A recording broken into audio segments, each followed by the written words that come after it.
Bismillah, Assalamualaikum warahmatullahi wabarakatuh. Perkenalkan, nama saya Muhammad Gaddafi Nasution dari jurusan Elektro Program Studi Tenaga Rekayasa Elektronika dengan NIM 4242101028. Di sini saya akan menjelaskan presentasi beberapa soal UAS untuk memenuhi UAS dari aplikasi sensor dan transducer. Oke, baik, silakan. Baik, soal pertama, ceritakan secara singkat PBL yang sedang dilakukan serta kontribusi kamu dalam PBL kelompok kamu. Oke, baik. Untuk PBL pada kali ini adalah PBL PKM, yaitu di mana untuk PBL kami ini itu untuk judulnya sendiri yaitu Sistem Pengeringan Rengkam sebagai Pupuk Organik dengan pemanfaatan sumber energi terbarukan guna efisiensi, ketenagaan nelayan dan integrasi dengan sistem IoT. Nah, dari namanya sendiri, kami membuat suatu oven pengering rumput laut di mana untuk tenaganya sendiri kami menggunakan panel surya, dan panel surya ini akan dialirkan melalui aki, dan aki ini juga dapat digunakan sewaktu-waktu ketika matahari dan PLN tidak ada. Dan untuk sistem kontrolnya sendiri kami menggunakan sistem IoT, di mana kami dapat mengontrol dan monitoring kelembapan dan temperatur yang ada pada oven pengering rumput laut tersebut. Dan kontribusi yang saya lakukan untuk kelompok PBL saya kali ini yaitu dalam bidang mekanikal. Di sini saya membuat mekanikal untuk dalam pembuatannya saya menggunakan software AutoCAD, di mana untuk ukuran sendiri saya menggunakan ukuran 100 x 90. Untuk beberapa aluminiumnya saya menggunakan aluminium dan besi polo untuk sebagai penyangga dan dindingnya sendiri. Dan untuk penempatan sendiri saya sudah melakukannya. Untuk heater dan blowernya saya letak di bagian bawah. Dan untuk penyangganya dan serta penyangga untuk rumput lautnya saya menggunakan jaring sebagai optimal agar pengering rumput laut dapat berjalan dengan baik. Baik, pertanyaan kedua, komponen apa saja yang digunakan dalam menjalankan produk yang kalian buat?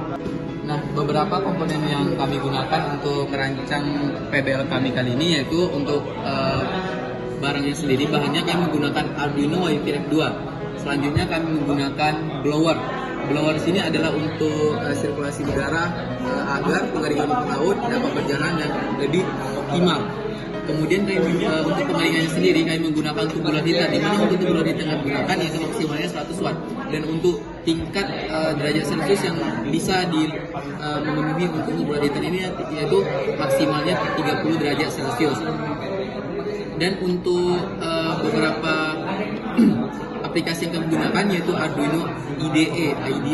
Dan ada beberapa komponen yang lainnya untuk kami gunakan di sini, yaitu pertama panel surya.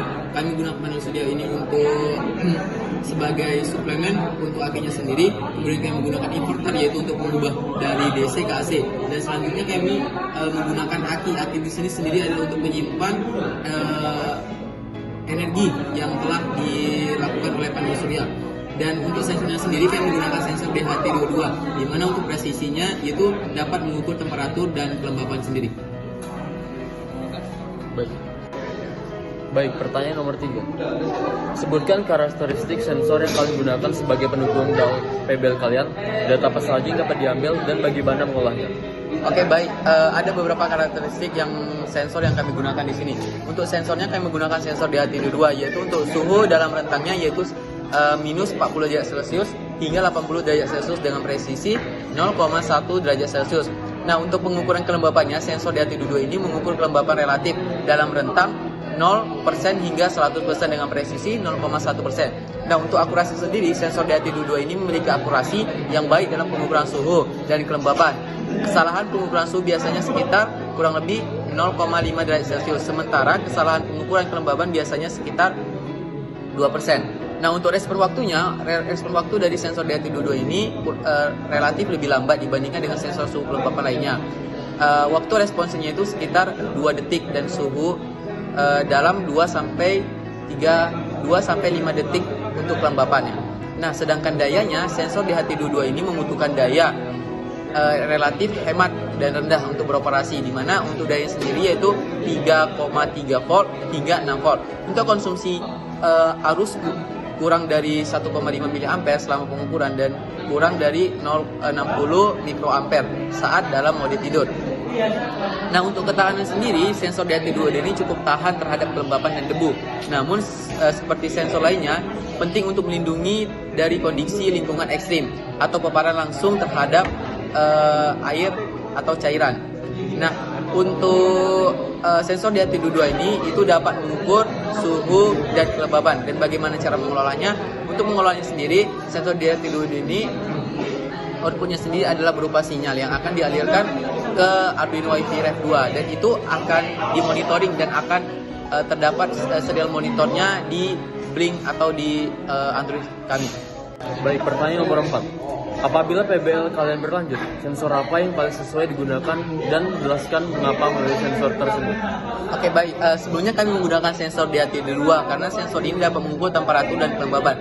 Tetapi setelah kami pelajari dan setelah kami diskusi dan kami amati segala macam, ada beberapa kesalahan dan ada beberapa respon yang tidak terdapat di sensor di HT2 ini. Kami berharap ketika PBL kami akan berlanjut, sensor yang kami gunakan yaitu sensor DS18B20, di mana sensor ini dapat mengukur pembacaan suhu, di mana untuk memiliki resolusinya sendiri itu sangat tinggi, presisi lebih akurat dan ketahanan yang lebih baik dari DHT22. Selain itu kami juga akan menggunakan sensor SHT31, di mana khususnya untuk pembacaan suhu, sehingga memiliki akurasi yang tinggi dalam mengatur kelembaban dan juga dapat bertahan pada lingkungan yang memiliki kelembaban tinggi dan suhu tinggi. Sensor DS18B20 dan SHT31 kami gunakan karena sensor ini dapat bertahan pada suhu tinggi yang nantinya akan digunakan dalam pengering rumput laut kami. Dua sensor ini sangat rekomendasi buat teman-teman ataupun beberapa yang dapat menggunakan sensor ini, karena kami menggunakan dua sensor sekaligus untuk mengatur temperatur dan kelembaban, karena presisinya lebih tinggi daripada sensor di HT22. Apakah sistem kalian berjalan dengan baik? Berapa persen tingkat keberhasilan kalian dalam menjalankan PBL kalian? Oke, sistem pengeringan rumput laut yang kami buat dalam PBL ini untuk tujuannya sendiri itu sudah dapat, yaitu mengeringkan rumput laut secara otomatis dan yang lebih efisien dibandingkan dengan pengeringan rumput laut pada umumnya. Untuk pengeringan rumput laut pada umumnya itu menggunakan sistem matahari, di mana sistem matahari ini tidak sangat efisien. Untuk pengeringan sendiri dari matahari itu harus membolak-balikkan pengeringan rumput laut, belum lagi ketika ada cuaca mendung dan lain sebagainya. Dengan adanya oven pengering rumput laut itu sangat sudah terbantu.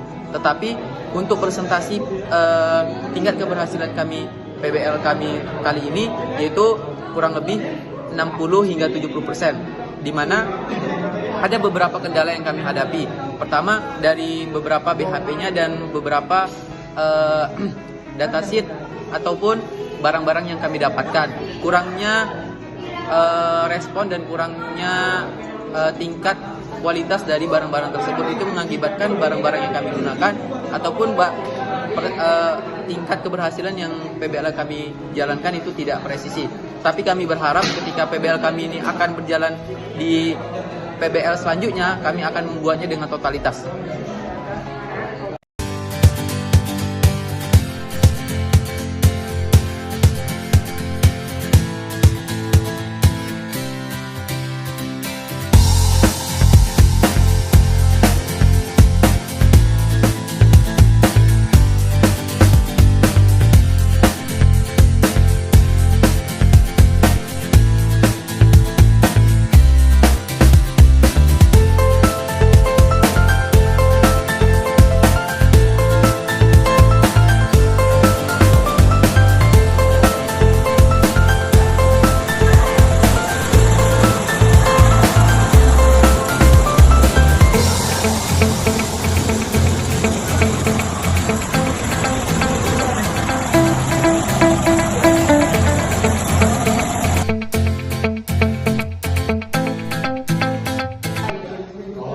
Oke, terima kasih buat teman-teman semuanya. Syukran jazakumullah khairan katsiran. Wassalamualaikum warahmatullahi wabarakatuh.